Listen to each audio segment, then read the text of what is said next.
The room decided who he was. Before he ever spoke, they mistook his silence for weakness, and that mistake would stay with them for years. The room was designed to impress. Polished glass walls reflected the lights above the table. The lighting was muted, carefully chosen to feel calm and expensive. The kind of lighting that makes everything look controlled. Artwork lined the walls, pieces that looked costly, but distant. The kind people talk about because they're supposed to, not because they feel anything when they look at them. It was one of those rooms where people lowered their voices as soon as they stepped inside, not because anyone asked them to, but because wealth had a way of setting rules without speaking. Around the table sat people who were used to being listened to, executives who spoke in short, confident sentences, investors who leaned back as if the room already belonged to them, advisors who nodded at the right moments, knowing when to speak and when not to. Everyone knew where they stood. And at the far end of the room, sat a man no one expected to be there. He wasn't doing anything unusual, he wasn't trying to disappear. He sat upright, hands folded neatly in front of him, still, waiting. He wore a simple jacket, clean, well kept, but clearly worn with time. No designer logo, no expensive watch catching the light. Nothing that signaled status from across the room. A few people noticed him almost immediately. Their eyes moved in his direction, then away. The kind of glance that pauses just long enough to decide something. Not curiosity, not interest, a quiet judgment. No one asked his name. In rooms like this, presence was usually explained without words. People arrived with introductions, with titles, with context, and without those things, the assumption was simple. If someone mattered, everyone would already know why they were there. The meeting began without acknowledging him. A large screen at the front of the room came to life, slides appeared one after another, charts, forecasts, projected growth. People leaned forward, pens were picked up, notes were taken. The man at the far end listened quietly. He didn't interrupt, didn't try to insert himself into the conversation. Occasionally, someone's gaze drifted back toward him. This time, the looks were more focused. Curious now, suspicious. Why is he here? Did someone bring him? Is he staff? Did he walk into the wrong room? No one asked out loud. The questions stayed where they were, behind polite expressions and neutral faces. But the man felt them anyway. Silence has a weight when it's chosen by others. It presses in slowly. You don't notice it all at once. About 20 minutes into the meeting, a man seated near the center of the table leaned back in his chair. He moved easily, comfortably, the kind of comfort that comes from knowing the room will adjust to you. He was confident, the kind of confidence money gives when it has protected you for a long time. People referred to him as a self-made millionaire. He made sure of that. He cleared his throat, not loudly, just enough to interrupt without seeming rude. Conversation paused. His eyes moved across the table, past the screen, past the others, until they landed on the quiet man at the far end, and stayed there. "Excuse me," he said calmly, his voice carried easily in the room. "There seems to be someone here who isn't part of this discussion." The room went still, just enough for everyone to understand something had shifted. No one objected. Because no one wanted to be the one to say they were wrong, the man continued, his tone polite, almost apologetic. "This is a private strategy meeting," he said. "I think there may have been a misunderstanding." A few people nodded subtly, not strongly, not in agreement exactly, more like relief. The quiet man didn't react, he didn't bristle, didn't look offended, he didn't defend himself, he simply lifted his gaze. His eyes were steady, his expression neutral. "I was invited," he said softly. The words weren't sharp, just factual. The millionaire smiled. It was thin, quick. "Yes," he said, after a pause.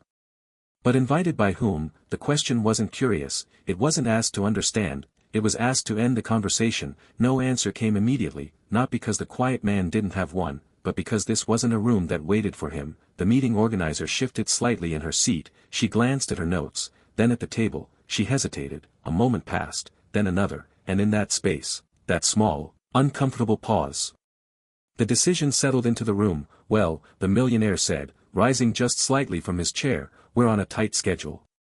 Let's not delay things further." He gestured gently toward the door. No raised voice, no insult, nothing that could be quoted later, just exclusion, delivered cleanly. Security wasn't called, it didn't need to be. The quiet man stood on his own. He gathered his papers carefully, straightened the stack, smoothed the front of his jacket. He didn't rush, didn't linger, and without a word, he walked toward the door. No argument, no anger, just composure.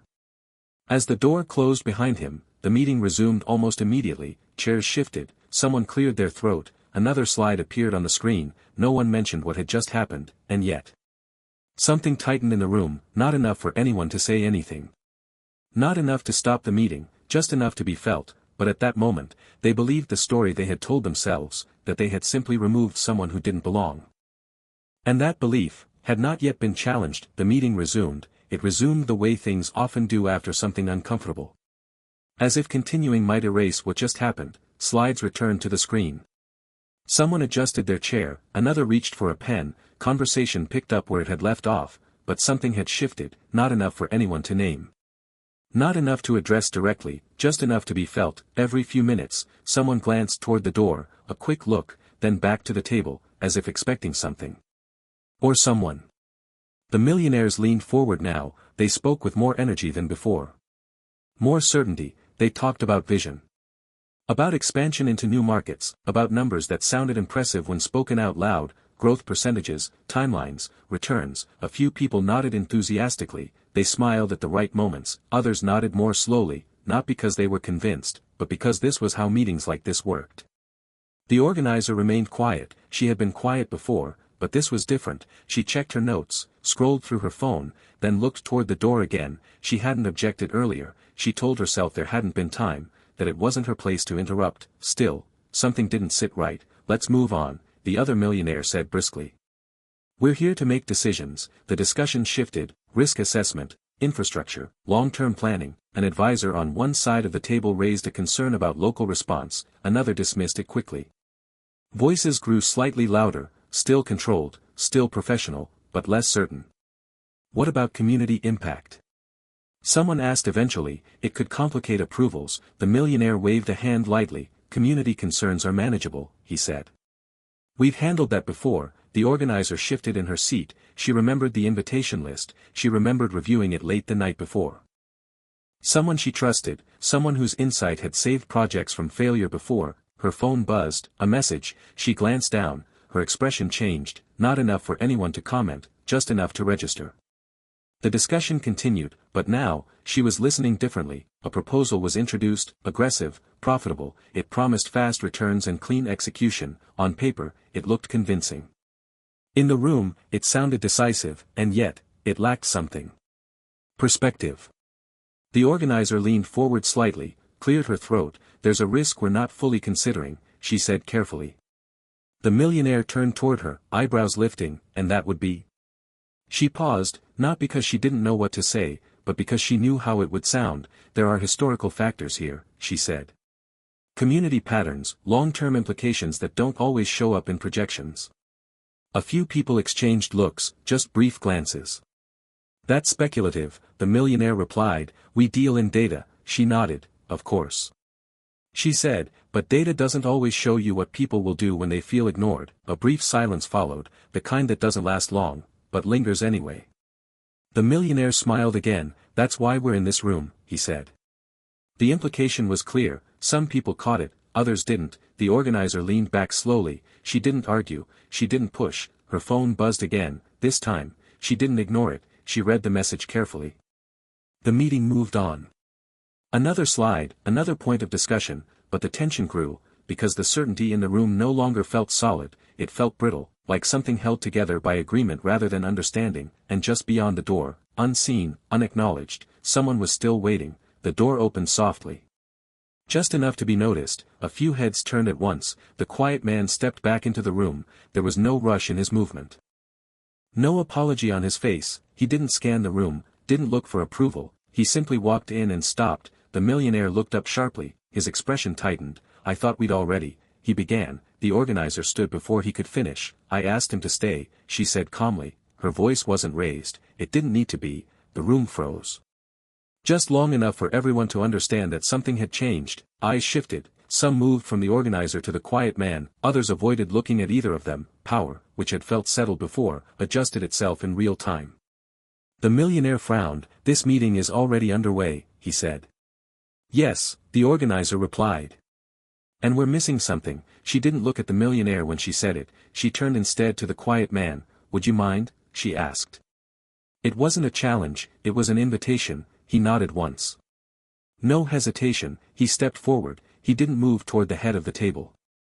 Didn't reach for a seat, he stood where he was, and then he spoke. "There's an assumption being made," he said evenly.